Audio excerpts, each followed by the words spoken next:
¿Qué tal? Muy buenas tardes. Hoy es el martes 11 de enero. Le estoy saludando a nombre de todo el equipo que hace posible esta emisión informativa cotidiana de Grupo Fórmula Noticias. A nombre de Carlos Urdiales, el coordinador pendiente de los contagios que han roto récord histórico. En un momento le tendré el dato, pero primero el saludo. Carlos, ¿cómo te va? Muy buena tarde. Muy buena tarde, Pepe. Muy bien, muchas gracias. Y yo saludo a nombre de los pandémicos técnicos con Flavio Reyes al frente de los controles de radio, Ariana Reyes, lo propio en televisión, junto con Gustavo Martínez y Enrique González en el switcher, Miguel Guevara y Claudia Hernández en el playout, Cecilia Durán en el generador de caracteres y el agradecimiento, por supuesto, a Uno TV por las facilidades para la producción de este espacio informativo. Pepe. Gracias, Carlos. Vamos directamente con lo más importante y sin duda lo constituye la cifra que da a conocer apenas hace un par de minutos el sector salud del gobierno federal respecto al incremento de contagios el día de hoy, computados en las últimas 24 horas. Cifras COVID, récord, 33,626 casos más que ayer. Es lo que está dando a conocer la Secretaría de Salud. Este crecimiento es vertiginoso, el crecimiento de contagios, por ello hay alarma entre las autoridades, pero sobre todo entre la población. 33,626 contagios. Es la cifra más elevada en toda la historia del conteo de contagios con motivo de la pandemia provocada por el COVID-19. En este momento México acumula 4,170,066 casos. Son 162 defunciones más que ayer, para sumar 300,574 defunciones. El récord de contagios se batió el sábado, cuando el registro indicaba 30,671 contagios. Bueno, pues súmele otros 3,000 para el día de hoy, 33,626 a estas horas. Lo que le pueda decir, más allá de esta cifra rotunda y contundente, bueno, pues usted lo puede imaginar seguramente respecto a las recomendaciones para tratar de evitar ser parte de esta estadística nefasta. Quien ya fue parte de la estadística, y lo fue desde ayer a estas horas cuando se hizo oficial, es el presidente de la República. Hoy el presidente, mediante un mensaje, una videollamada a la propia conferencia mañanera, él de sus oficinas, dijo que no hay por qué alarmarse ante la variante Omicron. También trascendió que su esposa, Beatriz Gutiérrez Müller, y su hijo se encuentran aislados allá en Palacio como medida de precaución. No presentan síntomas. El presidente hizo esta videollamada a la conferencia y ahí se tomó la temperatura al frente de todos y también se midió la oxigenación. Así lo dijo el presidente: no hay que preocuparse, no hay que alarmarse por la presencia de la variante Omicron. Sin embargo, las cifras dadas a conocer por el propio sector federal de la salud, pues sí nos da mucho tema para ocuparnos. Pero en fin, así lo veía el presidente hoy por la mañana. Me da gusto poderme comunicar con ustedes. Estoy ronco, afónico, pero fíjense qué bien. Este mensaje pues es para informar sobre cómo me encuentro, pero también para transmitirles mi experiencia, ahora que me he vuelto a contagiar, con el propósito fundamental de que no nos espantemos. Afortunadamente, esta es una variante que no tiene el nivel, el grado de peligro que la variante Delta, y lo estoy experimentando. Miren, me voy a medir la temperatura.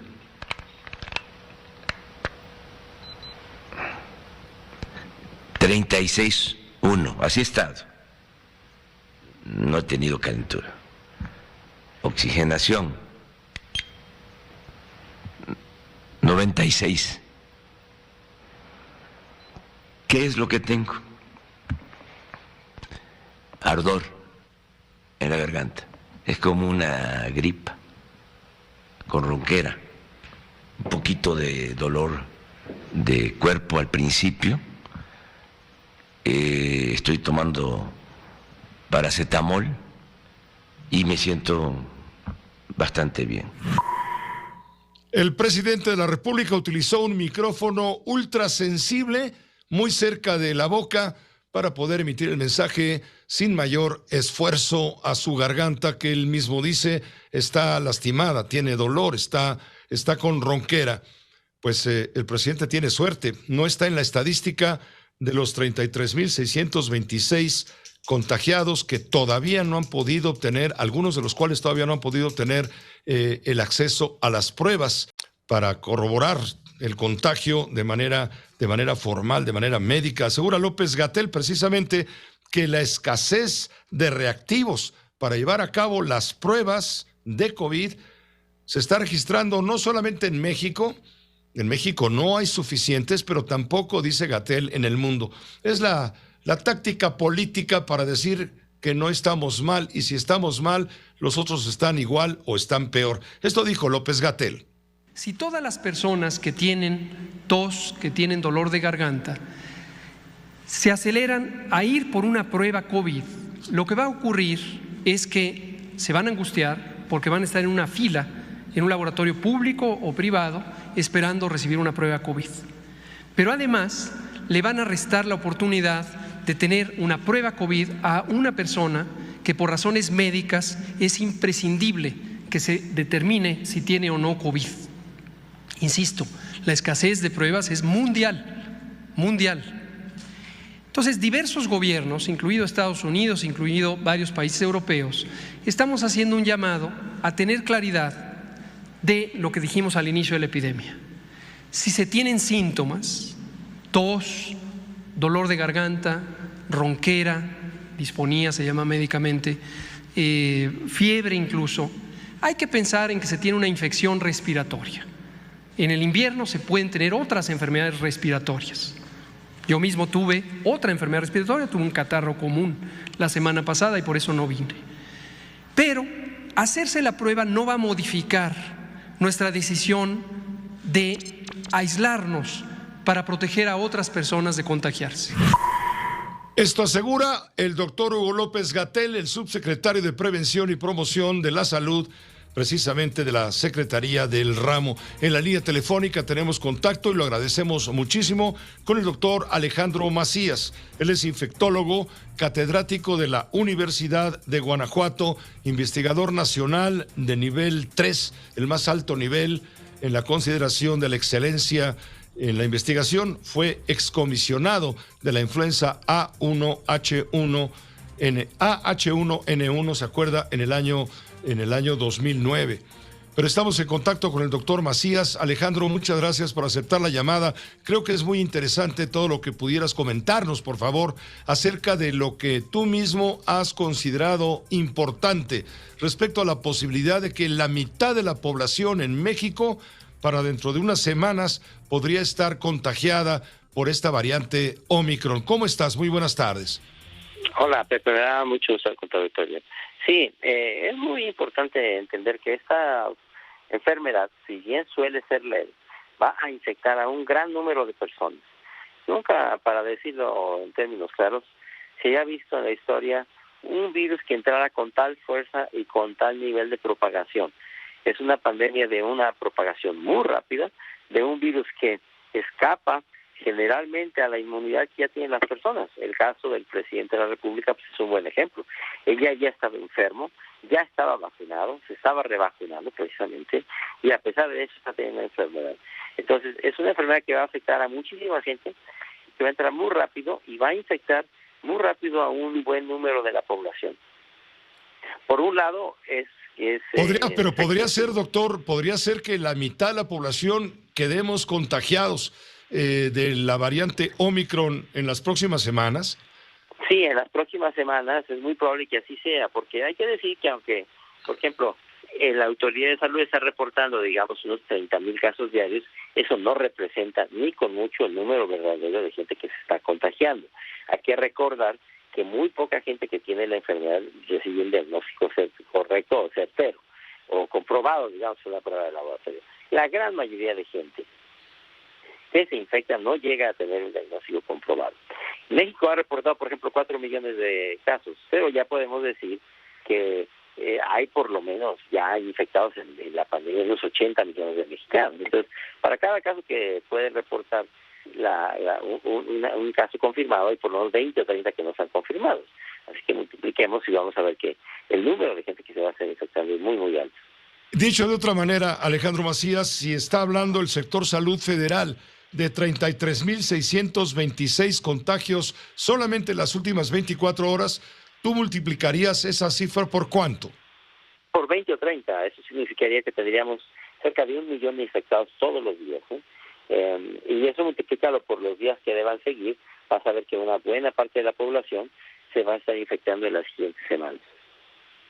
Esto es, esto se debe a que no hay suficiente capacidad de hacer pruebas, pero sí la realidad es que está presente el virus, la variante del virus Omicron, y está causando verdaderamente estragos. Es de una contagiosidad explosiva.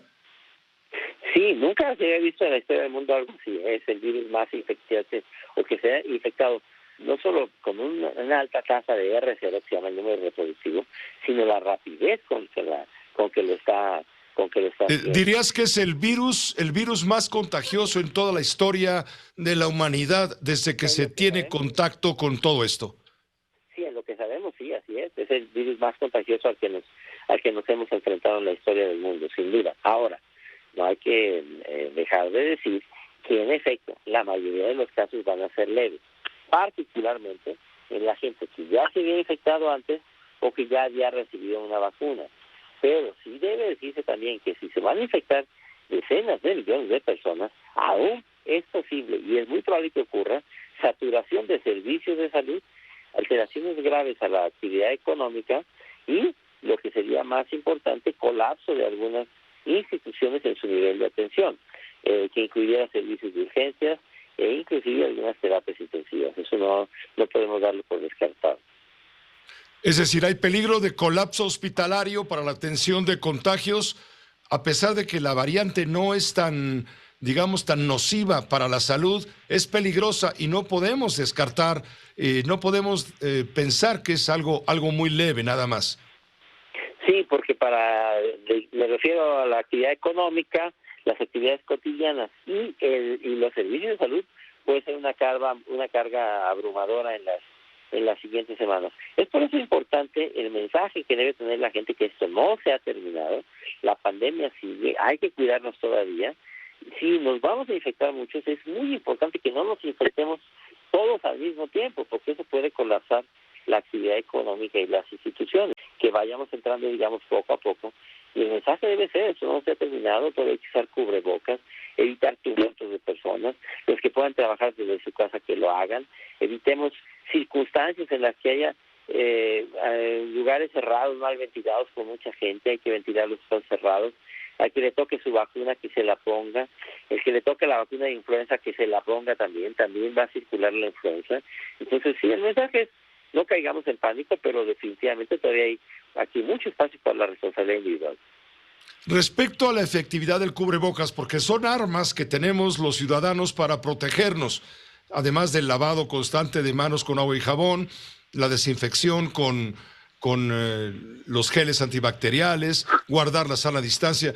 Respecto a los cubrebocas, estaba viendo un cuadro en donde se explica que, por ejemplo, los cubrebocas de tela, de algodón, de poliéster, de licra, de nylon, que son muy bonitos y están muy bien diseñados y los venden hasta en las boutiques más caras de Polanco y de los centros comerciales de primera en toda la República Mexicana. Esas tengo entendido que no sirven, no protegen más allá de un 40% a las bacterias, en fin, no protegen contra la variante Omicron, si acaso un 2%. ¿Cuáles son los cubrebocas que tú recomendarías para ser utilizados? ¿El KN95 y el N95 sobre todo? Sí, mira, hay que empezar por los que no funcionan, No funcionan las caretas, no funcionan los cubrebocas de tela, esos funcionan muy poco, como bien dices. Hay que decir que los que funcionan ya un poco mejor son esos cubrebocas azulitos o verdecizos que le llaman quirúrgicos. Sobre todo si sobre de ese te pones uno de tela. O sea, que el de tela sirva para sellar el de abajo, el doble cubrebocas. Eso ya funciona sustancialmente mejor. Ahora, en los servicios médicos es importante usar el cubreboca KN95 o el N95. Si en la población se va a usar un cubrebocas N95 o cubrebocas de alta eficiencia, es importante decir también que esos que ajustan sobre las orejas no funcionan bien, puesto que no hacen un buen sellado sobre la cara. Para que esos funcionen bien, tienen que hacer un buen sellado y tienes que amarrarlos a la nuca o con una correa al cuello. En la nariz, en las orejas, perdón, no te van a sellar bien, ¿eh? Entonces, si vamos a usar cubrebocas de alta eficiencia, hay que usarlos bien, pues que amarran en el cuello y en la nuca. El doctor Hugo López-Gatell pide no realizar pruebas a menos que sea médicamente necesario. Lo dice evidentemente porque no hay suficientes reactivos para para satisfacer la demanda ante el ambiente de angustia, de preocupación, de desesperación de mucha gente que al primer síntoma piensa que está contagiada del virus. ¿Qué dices al respecto? ¿Tiene razón Hugo López-Gatell al decir, pues si te sientes mal, date por contagiado y mejor quédate en casa y ya no andes saturando los centros de medición de contagios? Yo creo que el mensaje tiene que ser, Pepe, a ver, si tienes acceso a una prueba, háztela. Si tienes síntomas, hazte la prueba de antígeno si tienes acceso a ella. Si fuiste contacto de una persona enferma y tienes acceso a una prueba de PCR unos días después, háztela. Ahora, no tienes acceso a la prueba o no puedes acceder a la prueba, si tienes molestia, considérate contagiado y en este momento prácticamente cualquier enfermedad respiratoria debe ser correspondiente con muy alta probabilidad a COVID-19. Siendo ese el caso, aíslate, chécate la oxigenación, estate seguro de que no baje de 92, 90, sigue usando el cubrebocas, evita contagiar a los demás. Creo que el mensaje sigue siendo el mismo, si puedes, házela, pero si no, considérate en efecto que lo más probable es que estés contagiado, atiéndete tempranamente, evita caer en hipoxia. En caso de que caigas en hipoxia, avisa para que se dé una atención temprana. ¿De alguna manera el Omicron se convierte en una vacuna? Es una pregunta que he leído por varias partes, es decir, es un tema que se ha comentado por varias partes, sobre todo en redes sociales, a donde mucha gente tenemos acceso. ¿Tú darías crédito al hecho de que si ya te dio el contagio por Omicron, automáticamente estás teniendo la generación de anticuerpos y a la larga vas a salir beneficiado? Es verdad que quien tenga un contagio por Omicron va a estar con muy alta probabilidad, con un alto nivel de inmunidad contra las otras variantes, particularmente contra la variante Delta, puesto que Correcto. quedas con un alto nivel de inmunidad. Pero también yo he escuchado lo que es muy peligroso, Pepe, que la gente dice, no, mira, ya mejor inféctate, y al cabo que es muy leve y se parece a una vacuna. No, de ninguna manera. No deja de ser una enfermedad, puedes todavía tener una enfermedad seria, y aquí y ahora lo mejor es no infectarte, tratar de evitarlo. Si te ocurre, no caigas en pánico, búscate estar bien oxigenado, avisa si te cae la oxigenación, pero no, de ninguna manera consideres que es bueno infectarse. El mensaje tiene que ser todavía hay que cuidarnos. ¿Para cuándo finalmente, doctor Alejandro Macías, estimas pues que la mitad de la población en México vamos a estar contagiados? ¿Lo repites, por favor? Sí, mira, si nos atenemos a países que se parecen mucho a México, como por ejemplo Sudáfrica, eso ocurrirá en las siguientes 2 o 3 semanas, donde va a haber una muy intensa subida de la enfermedad y va a haber ya muy probablemente hacia finales de enero un quiebre en el que la enfermedad va a ser menos común y va a haber una bajada durante prácticamente todo el mes de febrero y nos permitiría, digamos que ya hacia finales de febrero y particularmente al tercer trimestre, la salida del primer trimestre del año, ya entrar en una situación de mayor equilibrio y de menor presión individual y de los servicios de salud. Y creo que vienen al menos unas 2 o 3 semanas muy, muy duras, muy difíciles. 2 o 3 semanas en los que tenemos que estar sumamente cautos, atendiendo, ocupados, más que preocupados. Finalmente, y no te quito más el tiempo, doctor Alejandro Macías, si tú tuvieras necesidad de mandar a tus hijos o nietos a la escuela, ¿lo harías? Te está pidiendo la autoridad que regresen a clases presenciales. Lo ha dicho, por ejemplo, la jefa de gobierno de la Ciudad de México. Como padre de familia, como abuelo, en fin, ¿tú mandarías a tus hijos a la escuela presencial, como dice la autoridad, o te reservarías? Yo creo que eso depende de las capacidades de las escuelas. Si la escuela tiene capacidad de dar una educación en línea, yo creo que sin duda todavía unas 2 semanas lo mejor es evitar ir a actividades presenciales.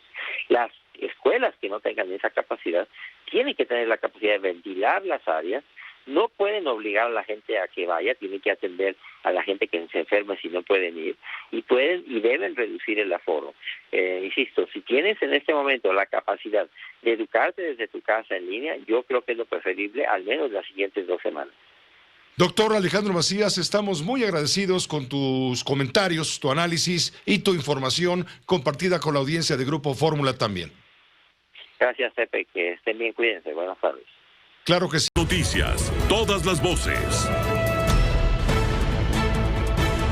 ¿Cómo está todo el tema de las pruebas? La gente demanda realizarse pruebas para confirmar o descartar encontrarse confinado. Gente, evidentemente, que puede tener algún tipo de síntoma, pero también hay mucha gente que está acudiendo a los kioscos y a los centros donde se toman las pruebas, pues para obtener un certificado de estar negativo, pues, a COVID-19. ¿Por qué? Porque así lo están exigiendo en muchas empresas, lo cual ayer quedó claro por parte de la Autoridad Laboral de la Ciudad de México, en un acuerdo con empresarios, que se iba a tratar o se iba a no pedir como obligatoria la presentación de la prueba en donde constate que el portador es negativo a contagio por COVID, la variante que usted quiera. Pero ante esta situación, muchos empresarios, muchos patrones, muchos jefes no entienden y están exigiendo: si quieres trabajar, le dicen a su empleado, pues me traes el certificado de que no estás contagiado. Oiga, pero ¿qué hago? Hazlo, porque si no, pues no te contrato, o bien no te pago, o te regreso a tu casa y te descuento el día. Entonces, esto está generando una sobredemanda, independientemente de que la persona tenga o no síntomas, una sobredemanda para hacer estas pruebas anti-COVID. Están abarrotados por esta y otras razones los kioscos que han instalado las autoridades de la Ciudad de México. Recuerde lo que nos acaba de decir el doctor Alejandro Macías. Si la Secretaría de Salud Federal nos habla de que hay, por redondearlo, 33,000 contagios entre ayer y hoy, multiplique la cifra por 20. Estamos hablando de que hay más de 500,000 de personas contagiadas en el país. Lo que pasa es que no hay 500,000 de personas que hayan probado estar contagiadas. Se tiene registro de 33,000 el día de hoy, cifra récord. Sí, pero hay que multiplicarlo por 20. Y yo le creo al doctor Alejandro Macías. Pero en fin, ¿qué pasa en los kioscos, Andrea Meraz? También el Seguro Social, ante esta demanda o sobredemanda de certificados de vacunación, el Instituto Mexicano del Seguro Social está rehabilitando lo que llaman el permiso COVID-19 en línea para evitar cadenas de contagio y para evitar, claro, aglomeraciones en los kioscos como los que has observado hoy durante tu trabajo. Adelante, Andrea. Buena tarde. Buenas tardes, Pepe. Pues sí, continúan las largas filas, ya sea para obtener una vacuna, para tener una incapacidad médica o simplemente para tener una prueba COVID. En 3 puntos, en el Instituto Mexicano del Seguro Social, en los centros de salud y en estos 11 kioscos que habilitó el gobierno de la Ciudad de México para obtener una prueba, básicamente se tiene que hacer una fila entre 4 y 6 horas e incluso formarse en la madrugada, Pepe, para poder obtenerla. ¿Qué fue lo que vimos en este día en las alcaldías donde se instalaron estos kioscos? Había más de 300 personas formadas antes de las 9 de la mañana, Pepe. Se agotan las pruebas y también se agotan en los centros de salud, donde también vemos las inmensas filas que están haciendo los ciudadanos por tener una prueba antígena de COVID-19. También comentarte que en el caso específico del Instituto Mexicano de Seguro Social, las citas médicas también se han ido desplazando por el tema de abarrotar pues justo las unidades fuera. ¿Qué es lo que está pasando? Pues que la gente se forma desde 4 o 5 de la mañana, para obtener una atención, para obtener una prueba de COVID-19 o hacer el trámite de la incapacidad. Hoy el IMSS notifica este relanzamiento para beneficio de los derechohabientes y el objetivo del mismo es que obtengan las personas su incapacidad por COVID, ya sea de dos versiones. La primera es que con una prueba de COVID-19 tengas una incapacidad de al menos de un permiso para quienes de 7 días con síntomas y de 5 días para las personas asintomáticas pero que cuentan con una prueba positiva. Esto es importante, Pepe, porque el IMSS está avalando las pruebas que se están haciendo a las personas en los laboratorios privados. Ha funcionado con altibajos la página, Pepe, es el reporte.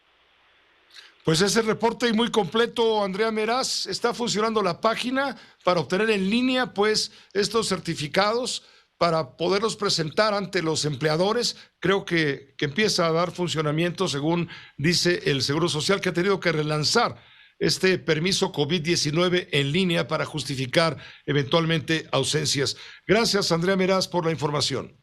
Hasta luego, buena tarde.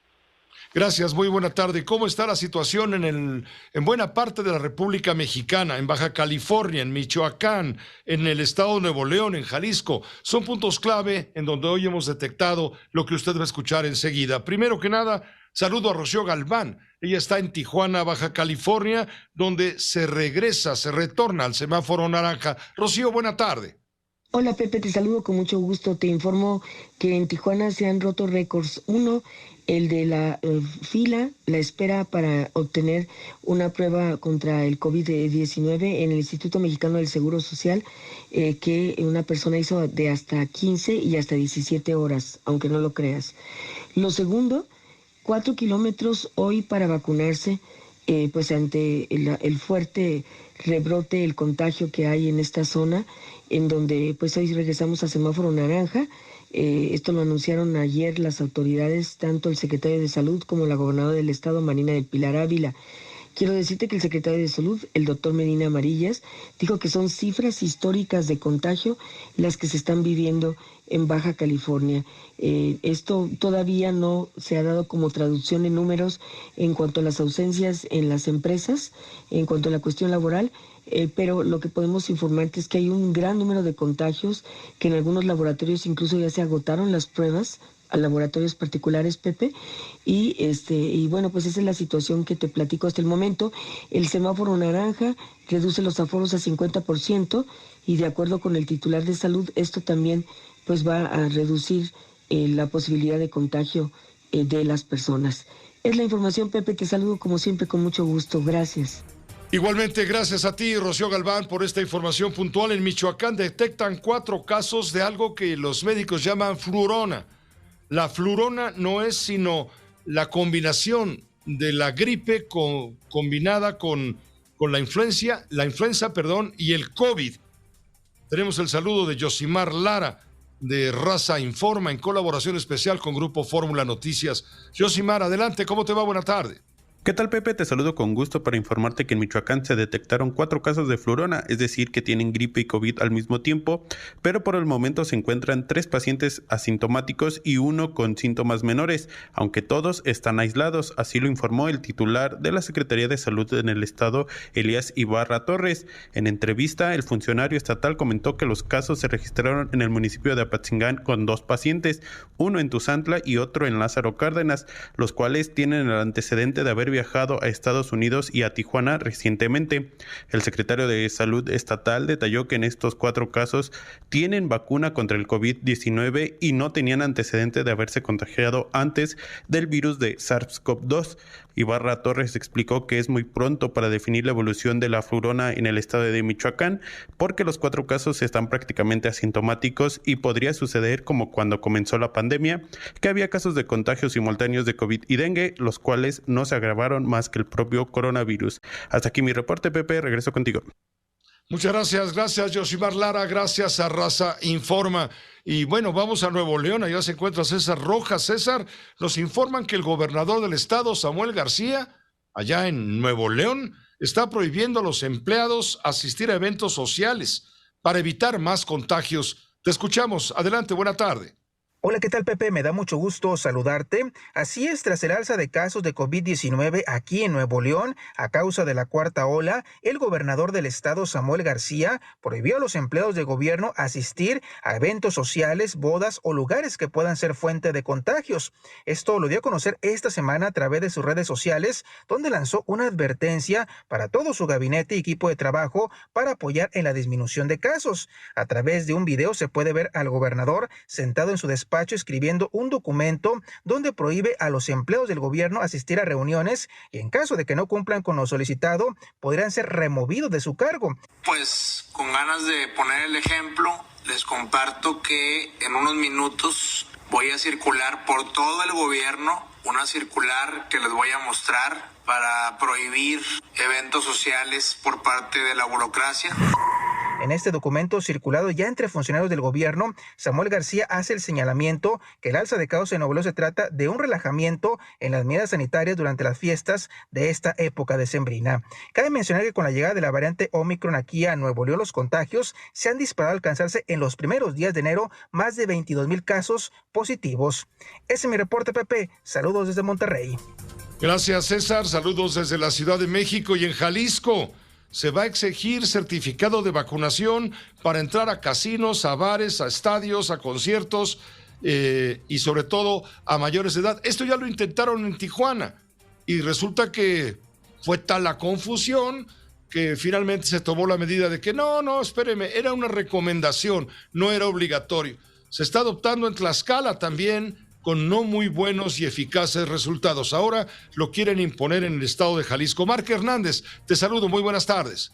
¿Qué tal, Pepe? Te saludo con gusto a ti y a toda tu audiencia. Comentarte, como ya lo haces mención, que el gobierno de Jalisco anunció pues que a partir de este próximo viernes 14 de enero se solicitarán certificados de vacunación o pruebas PCR negativas para detectar COVID para entrar en algunos establecimientos. Entre ellos están bares, antros, eventos masivos, salones de eventos, estadios, entre otros. La prueba, hay que aclararlo, tendrá una vigencia o deberá tener una vigencia de 48 horas máximo.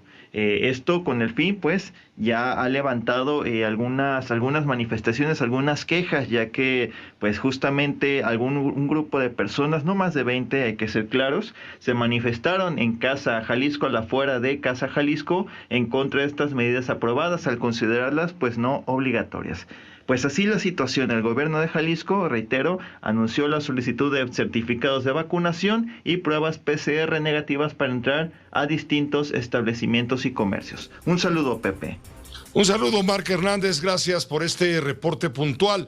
También le digo a usted, ¿se acuerda que el sábado pasado iba a comenzar la vacunación para todos los trabajadores del sector de la salud, del sector de la educación, pero que no pudo hacerse de esta manera porque las nevadas que hubo la semana pasada, las tormentas invernales que hubo la semana pasada, impidieron la llegada de vuelos con el material, con las vacunas, con las dosis?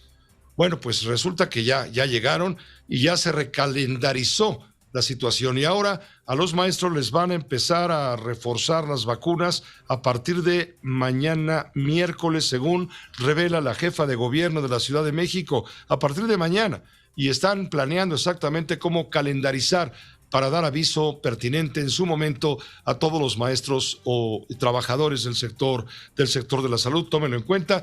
En cuanto tengamos los datos precisos, la Agencia de Información Digital, la de Eduardo Clark, nos va a dar a conocer los datos justamente para que los maestros puedan empezar a recibir la vacuna de refuerzo. También es importante señalar a usted que por contagios COVID, Aeroméxico canceló 441 vuelos y no 276, como había reportado originalmente. Esto lo dio a conocer la Procuraduría Federal del Consumidor. Estimó, pues, el día de hoy, ya corrigiendo, que se cancelaron 441 vuelos y no 276, como había reportado oficialmente la aerolínea. Y ayer tuvimos la oportunidad de conversar con Ricardo Sheffield, el Procurador Federal del Consumidor, y él nos decía, sí, lo que dice Aeroméxico son 276. Pues no, hoy corrige Profeco y dice, finalmente son 441 vuelos los que tuvieron que ser cancelados o duramente afectados por la cuestión del contagio, sobre todo entre tripulaciones, miembros de las tripulaciones, y al no haber personal suficiente, los vuelos o algunos vuelos, 441, se han visto afectados, muchos de ellos han sido cancelados. Óscar Zúñiga nos tiene información de cómo ocurrió el tercer día con tantos retrasos y cancelaciones, sobre todo en la Terminal 2 del Aeropuerto Internacional de la Ciudad de México. Adelante, Óscar. A pesar de que sigue habiendo cancelaciones de vuelos por falta de tripulaciones, poco a poco va disminuyendo el número de pasajeros que acuden al centro expositor de la Terminal 2 para hacer el reclamo de las cancelaciones de sus vuelos y que los reubiquen en otros. El caso del señor Alejandro Olmos, que lleva 3 días tratando de conseguir un vuelo a Tijuana, mismas veces que se lo han cancelado, espera que este miércoles ya pueda realizar su viaje, pues tiene que ir a San Francisco, California, en Estados Unidos, donde trabaja. Supuestamente que por contagios que tiene aquí la aerolínea, casi el 80% que tiene, pues nada más es Aeroméxico, porque ni Volaris han cancelado dos vuelos y ya es el tercero que me cancelan a mí. Y pues hay que esperar, ojalá no me cancelen de nuevo el vuelo, porque me lo dieron a las 12:05 de la medianoche. Pero pues hay que esperar, a ver qué. Bueno, yo voy a Tijuana, pero yo voy hasta adelante de San Francisco, California. Imagínense estar esperando. Luego llevo cosas que me encargaron los paisanos, que carne y todo eso. Se me va a echar a perder. ¿Y quién se va a hacer responsable? Pues no creo que ellos, ¿eh? Pero pues no sé por qué no. Por eso uno deja el correo electrónico, para que nos avisen, ¿saben qué? Están cancelando los vuelos. No pueden viajar, o búsquenle por otra línea, pero pues no nos avisan nada. El hartazgo de muchos viajeros que han tenido cancelaciones recurrentes no se ha hecho esperar y piden les den ya una solución. Y aunque si bien las aerolíneas se han hecho cargo de los gastos de hospedaje y comidas, lo que quieren es llegar ya a sus destinos. Venimos de Morelos, vamos a Chicago y el vuelo de la mañana estaba ya vendido, ya estaba lleno. Solo pasaron a otro vuelo por hasta mañana a la misma hora. Solo que nos dieron ahorita fueron boletos para el hotel, para almorzar y para pagar el transporte de ida y vuelta. ¿Y a qué hora son de mañana? Mañana a la misma hora, 9:10 de la mañana. Esperemos que mañana sea un día mejor. Que no había tripulación por el COVID. Nos tenían que cambiar el vuelo, pero no nos avisaron. Hablé a mi agencia de viajes, no nos avisaron. Y bueno, es una lástima para todos. Entiendo la aerolínea y tenemos que tener paciencia. ¿A dónde va? A Canadá. No, es la primera vez y entiendo la situación. Difícil para todos, ¿qué hacemos? Voucher para hotel, comida, transporte, el servicio muy bueno, muy amables. Se dijo por parte de la aerolínea que los vuelos que se reponen pueden sufrir cancelaciones y los pasajeros tienen que hacer los mismos procedimientos. Con imágenes de Alberto Tlauis y Julio César Reyes, Óscar Zúñiga, Grupo Fórmula. Gracias, Óscar. Y hace un momento nos estaba diciendo el doctor Alejandro Macías del problema que va a significar para nosotros en México el contagio de la mitad de la población hacia 2 o 3 semanas más.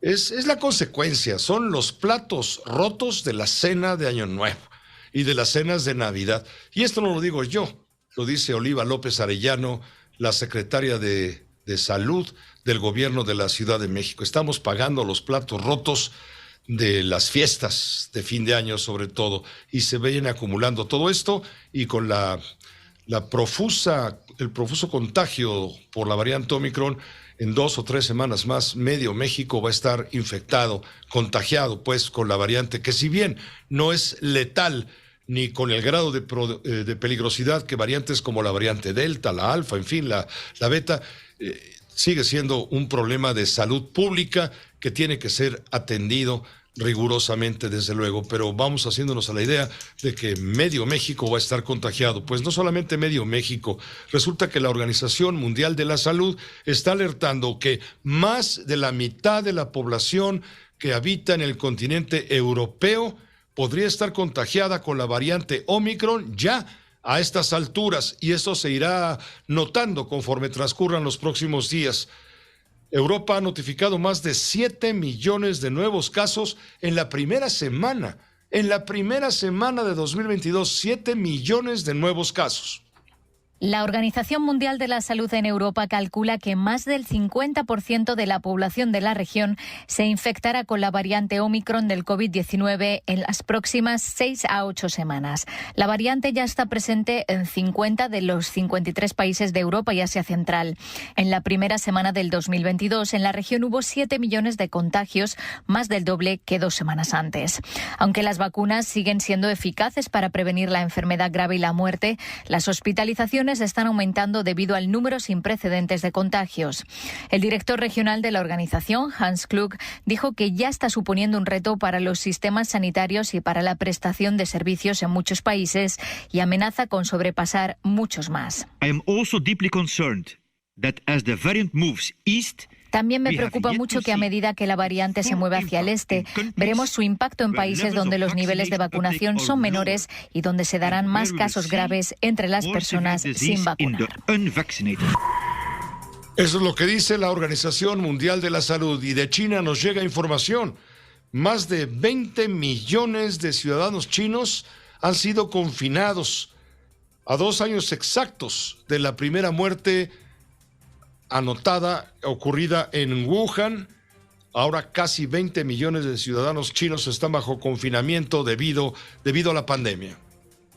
Una tercera ciudad de China fue puesta hoy en cuarentena debido a un nuevo rebrote de la COVID-19, lo que eleva a aproximadamente 20 millones el número total de personas que se encuentran hoy en estricto confinamiento aquí en el gigante asiático. Las autoridades chinas decretaron la cuarentena en la ciudad de Anyang, situada en la central provincia china de Henan, y de 5,5 millones de personas debido al aumento de casos del nuevo coronavirus en los últimos días. En esta ciudad se están realizando pruebas masivas de ácido nucleico para encontrar a todos los casos asintomáticos de esta enfermedad. En Anyang se han tomado diversas medidas, además de la cuarentena se suspendieron las actividades comerciales no imprescindibles. Aún no está claro cuánto durará el confinamiento en la ciudad de Anyang, que se suma así a otras urbes de China como la ciudad de Xi'an, también la ciudad de Yuzhou, que están bajo estricto confinamiento. Nosotros, por supuesto, seguiremos al tanto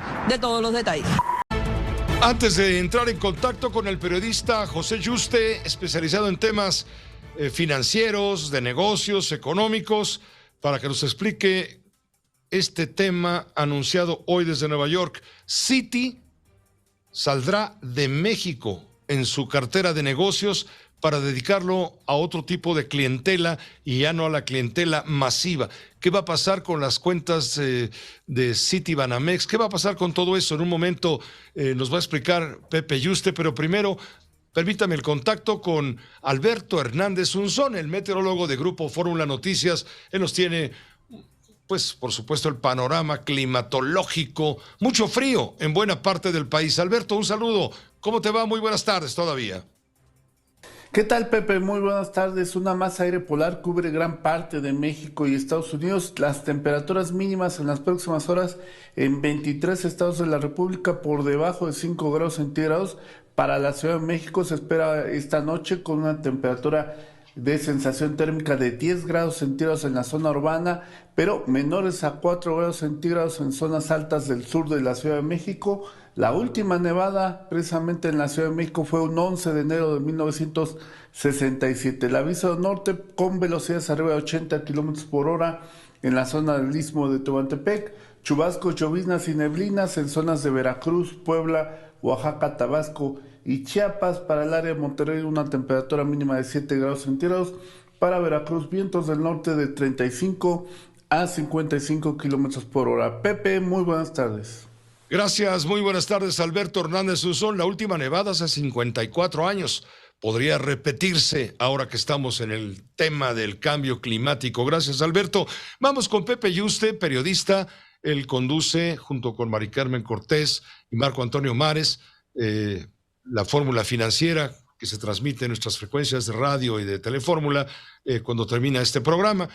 Hoy le hemos pedido a Pepe que nos ayude a entender qué significa este anuncio. Citi planea salir de las operaciones de la banca minorista en México, donde tiene su red de sucursales más grande en el mundo. Eso es como parte, dicen, de un impulso de la directora ejecutiva Jane Fraser para revisar la estrategia de la empresa. La gente al ver esto se preocupó. Tratemos de explicarle, a ver, ¿qué pasa con los que tienen cuentas en Citibanamex y todo esto? Pepe Yuste, de antemano, gracias por acompañarnos con tu comentario, que será muy bienvenido por muchísima gente. Muchas gracias, al contrario, Pepe, muy buen inicio de año, lo mejor para este 2022, querido Pepe, y en efecto tú lo dices bien, hoy, bueno, pues se da una noticia bomba en el sector financiero prácticamente, donde se vende pues prácticamente lo que conocemos como el banco de Banamex, lo que es hoy en día Citibanamex. ¿Por qué? Porque Citigroup esto lo está haciendo a nivel global, es parte de una estrategia que trae a nivel global, vender todo lo que son bancos tradicionales, los vendió en 13 mercados asiáticos, los acaba de vender en América Latina y ahora también lo vende en México. ¿Qué es lo que vende el Pepe? Bueno, pues venden prácticamente todo lo que es el crédito al consumo, toda la banca del consumo, tarjetas de crédito, crédito hipotecario, crédito personal, crédito de nómina, todo lo que conocemos, incluso créditos automotrices, toda esa parte que conocemos como banco, lo están vendiendo, eso es lo que van a vender. Más, van a vender las 1,700 sucursales que tienen, la enorme red de sucursales, más la Afore, que también tienen ellos, la propia licencia y hasta la marca la van a vender. Vaya, hasta va a salir a la venta en ese paquete, todo en paquete, lo que es el patrimonio cultural y artístico del Banco Nacional de México.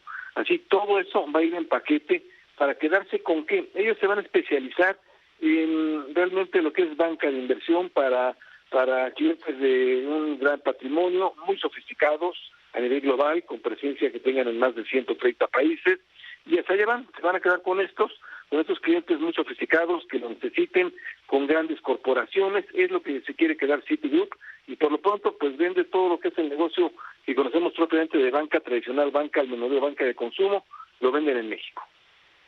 ¿Y qué va a pasar con los cuentavientes y con los pequeños negocios que tienen la relación con Citibanamex? Tú te vas a quedar con otro banco, vamos a ver quién compra todo el paquete, eso sí se decidió venderlo en paquete, y algún otro banco lo adquirirá, y entonces tú vas a pasar a ser cliente de quien lo adquiera, de quien vaya a comprar eso. Ya decidirás tú si hoy en día eres Citibanamex, si te quedas o no con el nuevo banco, ya lo decidirás, ya verás las ofertas, pero todo eso se va a ir a un nuevo banco que va a comprar todo lo que es hoy en día Citibanamex. Entonces Banamex junto con Banamex era el segundo banco, ¿no? Después de Bancomer, me refiero en dimensiones. Fíjate que era el segundo banco, Pepe, desde hace años. Eso fue tradicionalmente, eran los dos bancos más grandes del sistema financiero mexicano. Hoy en día BBVA sigue siendo el primer banco, pero Banamex ya fue al cuarto lugar. Sí, el cuarto lugar. El segundo es Banorte, Banco Mexicano Banorte. El tercero es Santander. Y el cuarto ya sería hoy Citibanamex. Incluso ha perdido esa presencia, como que da la impresión que lo han tenido muy sujeto por parte de las políticas neoyorquinas. Los directivos de México son buenos, saben hacer banca al consumo, pero pues han estado muy sujetos a esto. No, como que también da la impresión que las directrices de Citibanamex no se pueden exportar, las de Estados Unidos no se pueden exportar bien a México.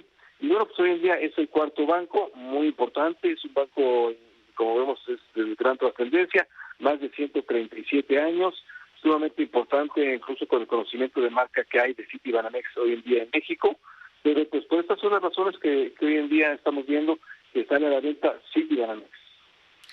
¿Y qué va a pasar con el dinero de quienes tienen cuentas en Banamex? Pueden estar tranquilos, ¿no?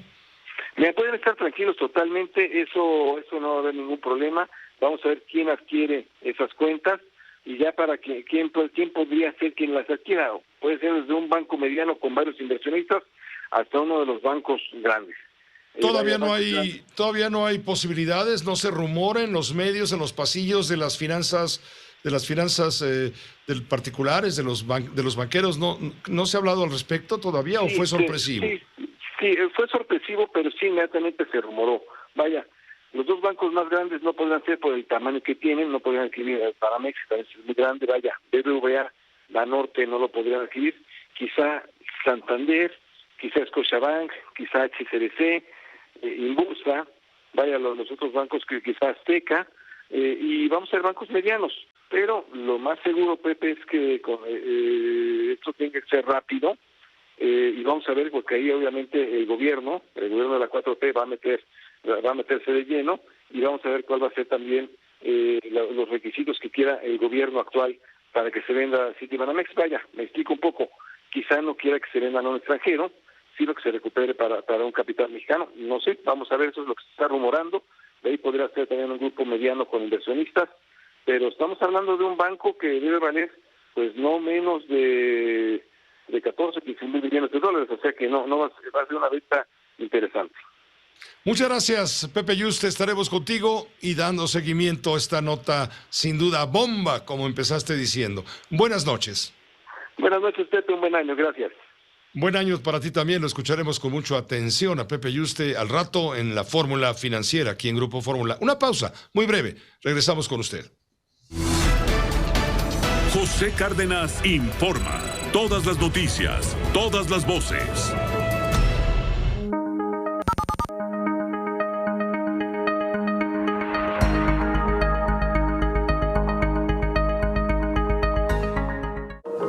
El amor a los gatos es muy poderoso, pero su olor a pipí también. Te presentamos Skun, la arena premium 100% natural y biodegradable, extraída de la Patagonia que elimina el mal olor a pipí de gato al contacto. Con Skun, tú solo dedícate a amar a tu gatito y despreocúpate de su arenero. No te darás cuenta cuando tu gatito haga pipí, porque la arena se mantiene siempre limpia y seca. ¿Sabes por qué Skun es más efectiva? Por su tecnología Diatomax y su estructura microscópica con orificios que actúan como poderosas esponjas, encapsulando las partículas causantes del mal olor al contacto, y los sólidos los deshidrata. Las arenas comunes son opuestas a Skun, repelen los líquidos y los aglutinan. Mira la prueba de la tinta. Skun absorbe y encapsula líquidos y olores al contacto. Las arenas aglutinantes son opuestas a Skun, solo forman bolas lodosas de pipí de gato. Ya no limpies arenas apestosas. Skun solo requiere que la remuevas regularmente y la deseches cuando las piedritas están amarillas. Las popós deshidratadas se retiran fácilmente con su palita antidesperdicios. Las arenas comunes son muy pesadas y voluminosas. Skun es ultraligera y ultra absorbente. Solo pesa 3.6 kilos y rinde hasta un mes. Además, no se pega a sus patitas y sus propiedades favorecen la destrucción de pulgas, garrapatas y parásitos. Hoy en oferta exclusiva para la televisión, llévate Skun a un precio increíble. Pero eso no es todo. Llama en este momento y pregúntale a tu operadora cómo puedes llevarte una bolsa de Skun gratis. No pierdas esta oportunidad. Además, te enviaremos también gratis su novedosa pala Zero Waste. Ordena Skun ahora mismo. La vas a amar y tu gatito también.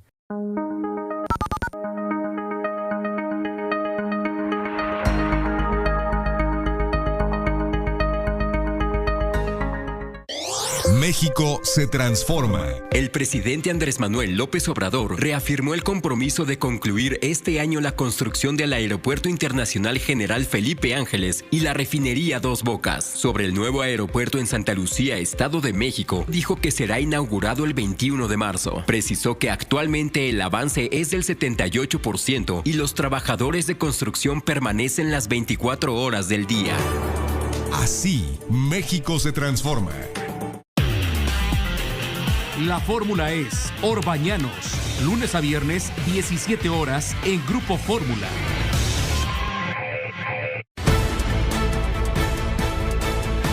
José Cárdenas informa. Todas las noticias, todas las voces. Permítame, ya estamos enlazados en este momento con Alonso Castillo Cuevas y con Ana Paula Castillo Cuevas. Ellos son hijos de Alejandra Cuevas Morán, sobrina política del fiscal general de la República, Alejandro Gertz Manero. Ayer, los nietos de la cuñada del fiscal general de la República, Alejandro Gertz Manero, suplicaron ante el presidente de la Suprema Corte de Justicia, Arturo Saldívar, la liberación de su madre, Alejandra Cuevas Morán, de 68 años, quien lleva, pues ya va para 2 años, 18 meses, en prisión, está acusada de homicidio, y la abuela de 94 años, la excuñada de Gertz Manero, también está acusada de homicidio. Caray, ¿por qué no nos explican, por favor, Alonso Castillo Cuevas y Ana Paula Castillo, por favor, detalladamente lo que sucedió? Exactamente ayer fue en una conferencia donde el ministro Saldívar hablaría de la reforma al Poder Judicial, del Estado de Derecho, etcétera, y bueno, ustedes tuvieron el valor de plantearle la injusticia que se está cometiendo en contra de su madre y la persecución en contra de su abuela por este asunto en donde está implicado el fiscal general de la República, Alejandro Gertz Manero, a quien ustedes acusan de un uso patrimonialista de la justicia. Me gustaría que tengan ustedes la palabra. Ana Paula, tú fuiste la que tuviste el valor de subirte a la mesa y reclamarle cara a los ojos al presidente de la Suprema Corte, Arturo Saldívar, la falta de ejercicio de la justicia en algo que ustedes vienen peleando desde hace mucho tiempo. Alonso, tú también levantaste la voz fuerte, estabas entre la audiencia. Los escucho con mucha atención y agradecimiento. Gracias. Hablemos un poquito del caso. Bueno, ayer, como estábamos comentando, fue la conferencia en la Ibero, se inauguraba el ciclo de conferencias, nos presentamos y cuando llegó la hora de preguntas y respuestas, me paré y le expuse al ministro presidente Arturo Saldívar la persecución atroz que estamos viviendo por el fiscal general de la República. Hoy mi madre cumple 454 días ilegalmente encarcelada por el fiscal general de la República. El pasado 11 de noviembre, un tribunal colegiado en materia penal iba a deliberar la muy factible liberación de mi madre, ya que veníamos de ganar los amparos, y horas antes de que eso sucediera nos cancelaron la audiencia, nos cancelaron la posible deliberación porque el fiscal general de la República le pedía a la Suprema Corte atraer el caso. Entonces en ese momento congelan el caso y llevamos ya más de 60 días esperando una respuesta por parte de la Suprema Corte de Justicia de la Nación. Hemos presentado 7 oficios, nos hemos manifestado afuera de la Corte, por lo que le fuimos a exponer al ministro presidente la violación salvaje de derechos humanos que se está llevando en contra de Alejandra Cuevas Morán y la necesidad de que no tengamos a un tirano que tiene el control absoluto del poder. Hemos notado cómo el Poder Legislativo, iniciamos juicio político el 7 de diciembre, 2 representantes a la fecha se han manifestado, es decir, tiene al Poder Legislativo controlado, por lo que nosotros confiamos en las instituciones o estamos moderadamente optimistas, porque déjame contarte que durante este proceso judicial hemos visto irregularidades desde policías, ministerios públicos, jueces que dictan autos de formal prisión a una mujer inocente, no dicho por mí, dicho por las autoridades, y que además tenía un amparo, arrestada de forma ilegal, y una vez que la arresta de manera ilegal, inicia la extorsión el fiscal general de la República, quien nos exige a mí, a Ana Paula, mi hermana, y a Gonzalo, mi hermano, que hagamos un documento por escrito para responsabilizarnos del caso. Es decir, que tenemos al hombre más importante en la Procuración de Justicia pidiéndole a 3 ciudadanos inocentes que firmen un documento para incriminarse y meterlos a la cárcel. Esto mientras tiene a mi mamá como su reina en la cárcel y lleva la extorsión a cabo de mi abuela. Y el Poder Legislativo no dice nada. Entonces le expresé mis preocupaciones al ministro presidente de decir, queremos saber algo de información, porque este silencio absoluto, si lo atrajeron con esta gran urgencia, no merecemos como ciudadanos que nos digan algo, que nos den una respuesta, que nos digan el ministro ponente, la ministra ponente va a ser tal, que el fiscal general de la República no extermine al Poder Judicial y extermine la Suprema Corte de Justicia de la Nación y el legado de honorables abogados y ministros y ministras que han forjado una carrera enorme por una venganza del fiscal general de la República, que todo el móvil es esta red, este patrimonio inmobiliario y financiero que no tiene límites, que a él supone que mi abuela tiene más información, que pueda constatar lo que todo el mundo sabe de los paraísos fiscales, o que quizás mi abuela tuviera un secreto, qué sé yo. Pero ha sido atroz esta persecución, por lo que ahora la libertad de 2 mujeres inocentes, José, está en manos de las ministras y de los ministros. Apelamos a la solidaridad, a la conciencia, a la justicia pronta, expedita, eficaz, transparente, que está muy bien en los libros de la Iberoamericana y de cualquier otra universidad, pero en la práctica no existen, y eso le compete proteger a todos los mexicanos. Ana Paula, tú ayer tuviste el valor de subir al estrado, al escenario donde estaba el ministro presidente de la Suprema Corte, y personalmente le suplicaste hasta de rodillas que tuviera clemencia, que tuviera que enfrentara la situación. ¿Qué fue lo que te dijo en corto? ¿Te dijo algo? Porque tengo entendido que él les dio a entender en este caso, dijo, este es un foro académico, no es una instancia en donde podamos ventilar esto ya lo tiene, se va a designar un ministro de la Corte para que presente un proyecto y se pueda dirimir este escándalo. Tú dinos, Ana Paula. En efecto, de alguna manera nosotros fuimos a Ibero para tratar de hablar con él, porque nosotros hemos ido a la Suprema Corte, como te platicaba Alonso, varias ocasiones. Hemos metido 7 escritos y en este caso, el caso de mi madre no avanza en la Suprema Corte. Nosotros no sabemos quién va a ser el ponente del caso, no nos informa nada. Entonces, vamos ayer a Ibero, Alonso se para a decir la pregunta, empieza a dar toda de alguna manera la explicación, ¿no? Y cuando yo veo que pues él está como que viendo un poco al horizonte, ¿no? O sea, sin contestar la pregunta, pues a mí me gana la emoción, José, y me acerco a él y le digo, oye, tú dejaste que mi mamá estuviera en una celda esta Navidad, tú me has quitado a mi madre 453 días, la Suprema Corte lo jaló y queremos una respuesta, ¿me explicó? O sea, queremos que como ciudadanos nos digan qué está pasando con el caso de mi madre y que la Corte, que como bien dice Alonso, nosotros confiamos en estos ministros y ministras que están actualmente presidiendo, 10 ministros, bueno, 11 con él, ¿no? O sea, porque el Pleno es el que va a decidir la libertad de mi mamá, pues que ya como que se tomen cartas en el asunto, ¿no? No que se siga como que posponiendo y nadie nos diga nada. O sea, mis gritos ayer fueron de desesperación de una madre, que soy madre de 3 hijos y estoy aterrada, José, de qué pasa en nuestro México, qué está pasando con las instituciones, dónde están las autoridades, cómo puede ser que no te contesten, cómo puede ser que mi mamá lleve 453 días tirada en una celda, ¿no? Y que nadie nos dé ningún tipo de información del caso, ¿no? A ver, en este caso, Ana Paula, tu madre está acusada de homicidio y está acusada por el propio fiscal general de la República, Alejandro Gertz Manero, en su calidad de persona afectada, de tercero afectado. ¿Es correcto? Correcto. Para nosotros, Federico, el hermano del fiscal, fue como nuestro abuelo, José.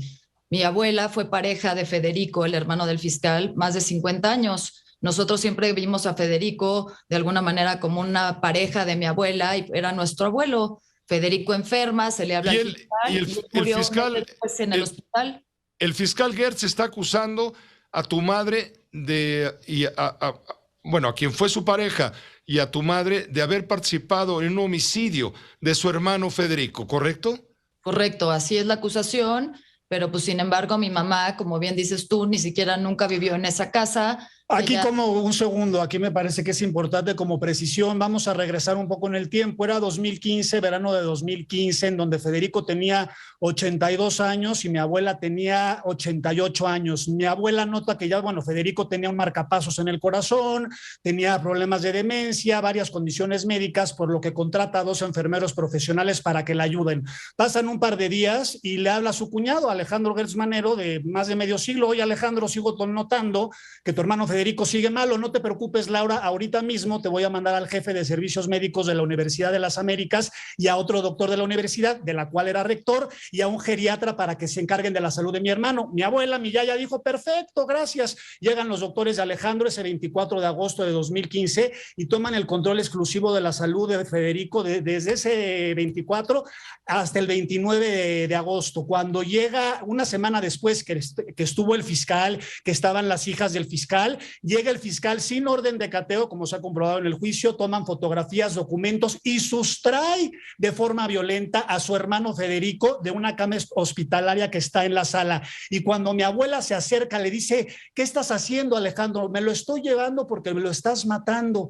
Y entonces mi abuela le dice, Alejandro, ¿pero cómo lo voy a estar matando? 1 es el hombre de mi vida, 2 están tus hijas aquí, 3 son tus médicos, ¿de qué estás hablando? Te presentas en el hospital ABC de Observatorio y te mando a arrestar. Nadie volvió a ver a Federico. Federico se lo llevó el 29 de agosto y murió el 27 de septiembre de 2015. Las últimas 5 semanas de vida de Federico estuvieron a cargo del fiscal y la que está en la cárcel es mi mamá, Por favor, es una fabricación que él mismo sabe que es insostenible. Y ya para añadirle leña al fuego, la otra acusada, hermana de mi mamá, Laura Cuevas Morán, a ella la desaparecieron, la apartaron judicialmente del proceso. Es la suegra del gobernador del Estado de México, Laura Cuevas Morán. Mi prima hermana es Fernanda Castillo Cuevas.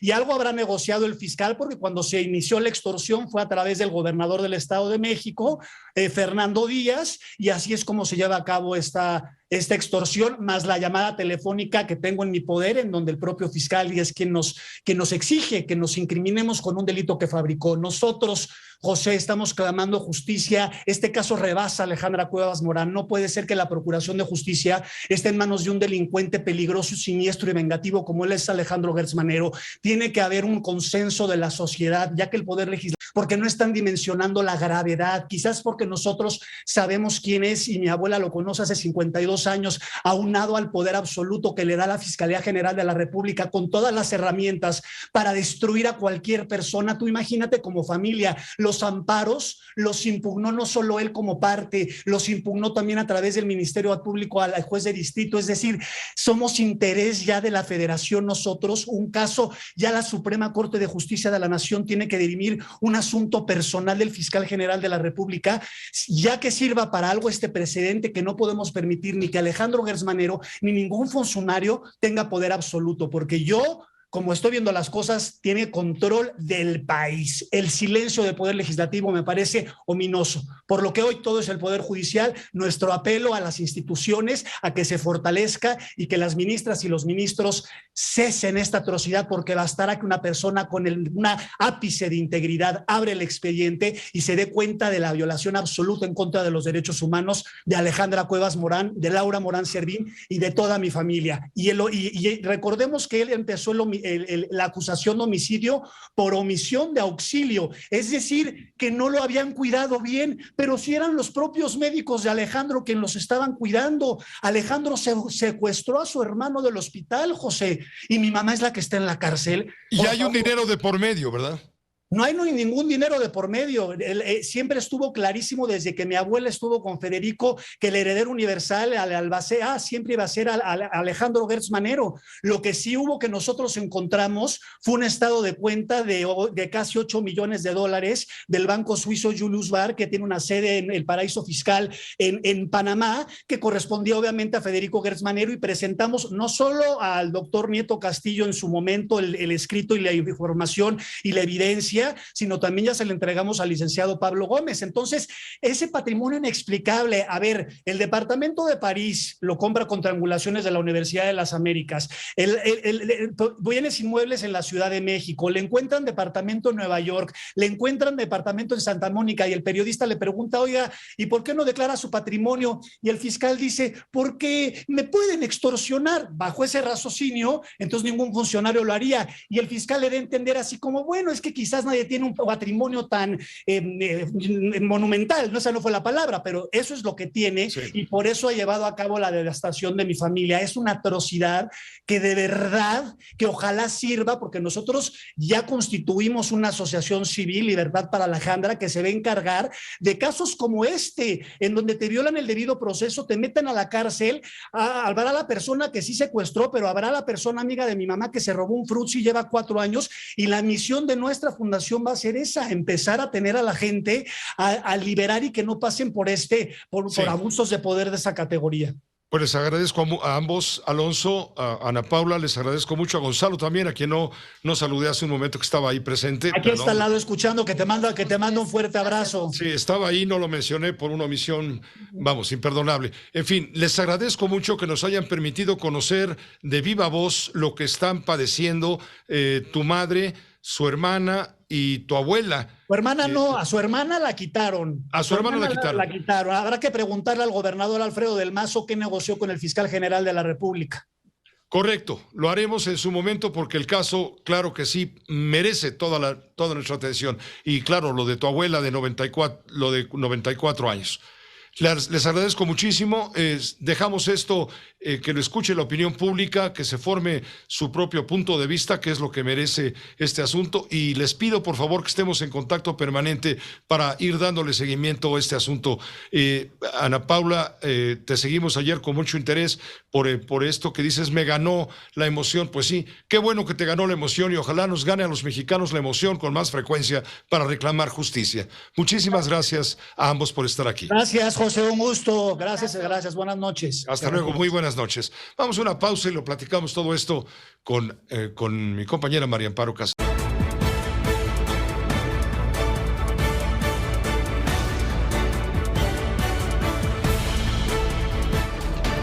José Cárdenas informa.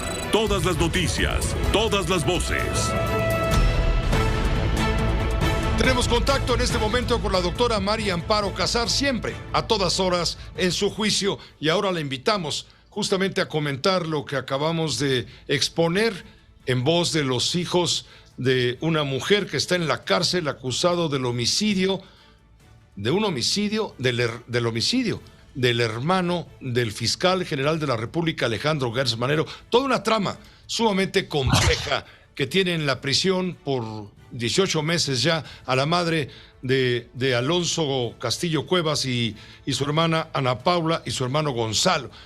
Caray, conmovedora la historia, pero por más escándalo que se hace, no hay solución. La Corte todavía no nombra siquiera al ministro que va a tener el proyecto de sentencia para someterlo al Pleno de la Suprema Corte, que atrajo justamente el caso. ¿Cómo te va, María Amparo? Buenas noches. Muy buenas noches, Pepe. Toda mi simpatía y mi solidaridad para los 3 hijos, desde luego para la madre que está en la cárcel, y decir que desgraciadamente pues esta es moneda corriente en la justicia mexicana. Muestra no solamente la debilidad institucional, sino la injusticia y la impunidad en la que viven la mayor parte de los mexicanos, y que pues lo vemos, si estas personas no tienen acceso a la justicia cuando han tenido todos los medios para litigar, pues imagínate cuál es como decía Alonso, cuál es el chance que tienen las personas pues que no tienen estos recursos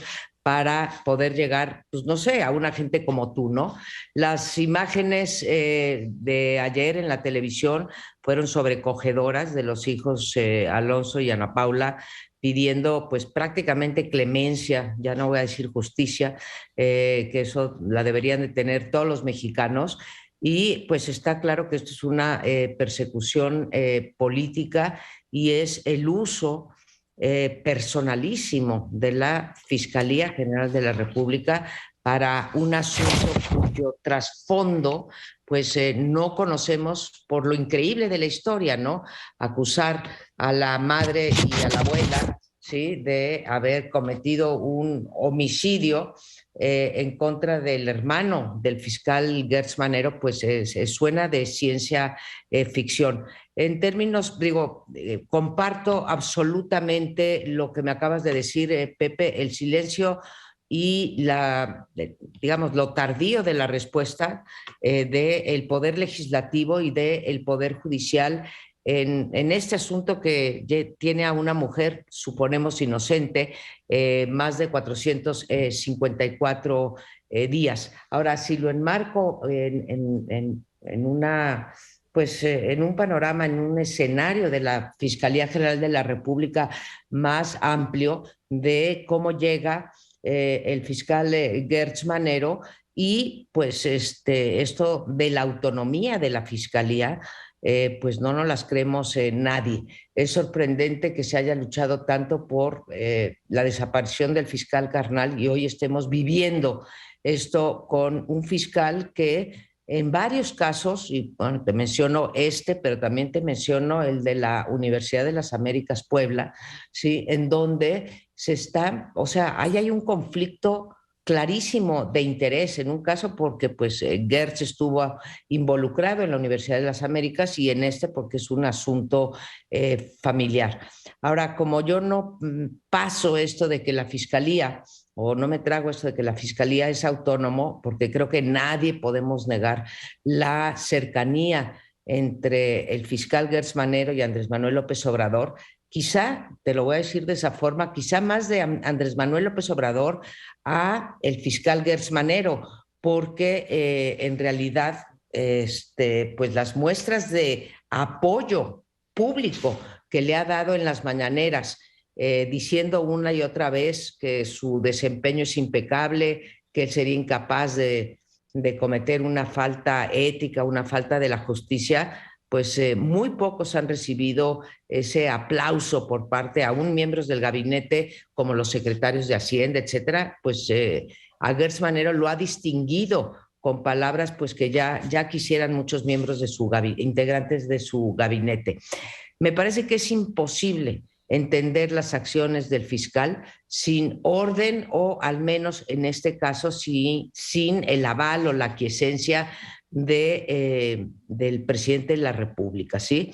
Lo digo en lo que hace el fiscal Gertz Manero y en lo que deja de hacer el fiscal Gertz Manero, esto es, en las carpetas de investigación que sabemos que están ahí y pues que no tienen ninguna prisa y que ahí siguen guardadas en las gavetas de la Fiscalía. Hace unos días, Pepe, leíamos algunas interpretaciones en el sentido de que si Gertz había perdido rumbo e incluso que si estaba tomando decisiones al margen del presidente o al margen de la 4T, yo me permito diferir, no veo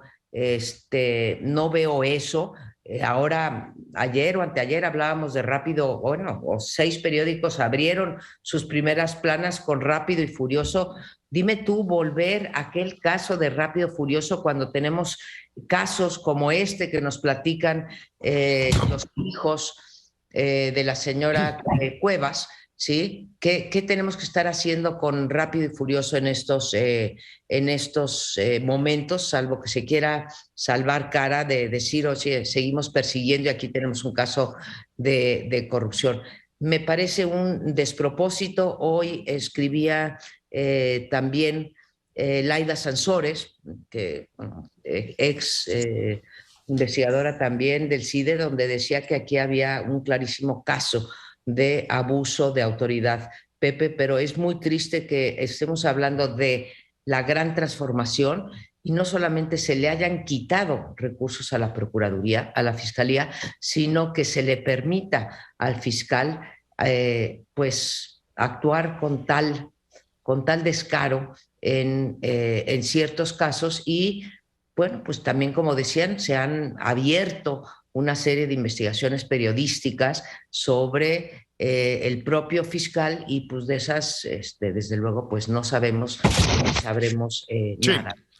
Entonces, pues realmente, ¿dónde está la gran transformación y la promesa de justicia para todos del presidente López Obrador?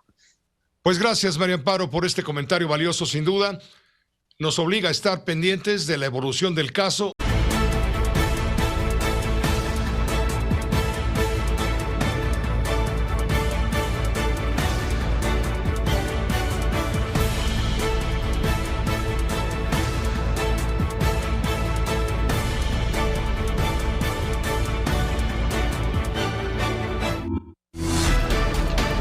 José Cárdenas informa.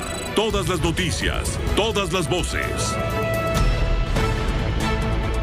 Le informo a usted en este momento que el INE va a solicitar, ya hizo las sumas, las restas, las divisiones, las multiplicaciones y llega a la conclusión de que ya tiene la cantidad que le hace falta recibir por parte del gobierno federal, me refiero a la Secretaría de Hacienda, para tener recursos suficientes y poder llevar a cabo la consulta ciudadana para la revocación del mandato presidencial.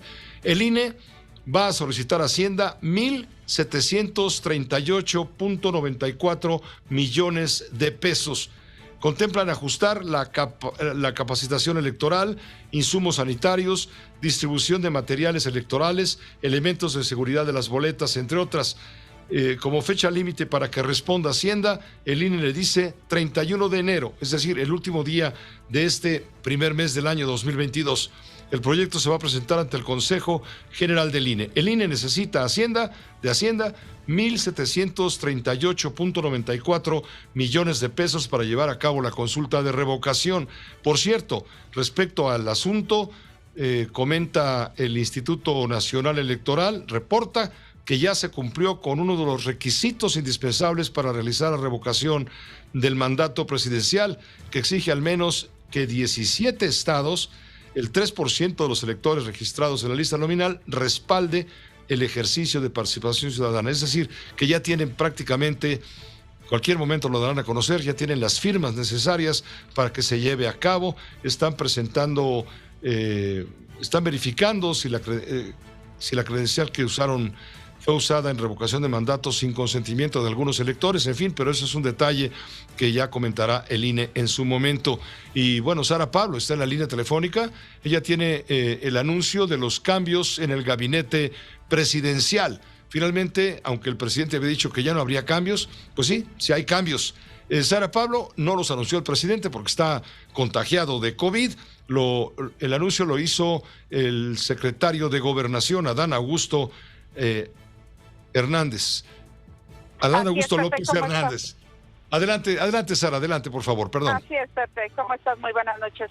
Sí, el presidente Andrés Manuel López Obrador pues hizo reacomodos en su gabinete. A Ariadna Montiel Reyes llega a la Secretaría del Bienestar, María del Rocío García Pérez ocupará su lugar en la subsecretaría, y Javier May, cercano al presidente de la República, paisano de él, es el nuevo director de Fonatur. Y también recordemos que es Fonatur, pues esta institución encargada ahora de esta obra emblemática del presidente del Tren Maya, no en balde, pues pone a alguien cercano. Rogelio Jiménez Pons, quien estaba en Fonatur, es el nuevo subsecretario de Transportes, mientras que Carlos Morán Moguel es el nuevo director general del Aeropuerto Internacional de la Ciudad de México. Y ya lo comentabas, Pepe, en representación del presidente fue el secretario de Gobernación, Adán Augusto López Hernández, quien dio posesión de estos nuevos cargos y lo hizo en un salón ahí mismo en Palacio Nacional, mientras el presidente López Obrador pues se recupera de este contagio del COVID-19, Pepe. Muchas gracias, Sara Pablo. Esto se dio a conocer el día de hoy. Gracias, que estés muy bien. Hasta luego, buenas noches. Gracias, muy buenas noches. También adelanta Marcelo Ebrard, que será la semana entrante cuando personalmente Andrés Manuel López Obrador, presidente, dé a conocer los nombramientos de nuevos embajadores de nuestro país en el extranjero. Lo dijo de este modo Marcelo Ebrard.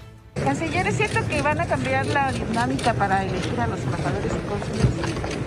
Ya hablaremos más detalles, nada más que no contábamos el COVID, pero yo creo que el próximo día informal. Entonces dará a conocer los nombramientos y... ¿Lunes o martes? Sí. Esto fue lo que dijo Marcelo Ebrard. Una pausa breve, regresamos con Leo Zuckerman.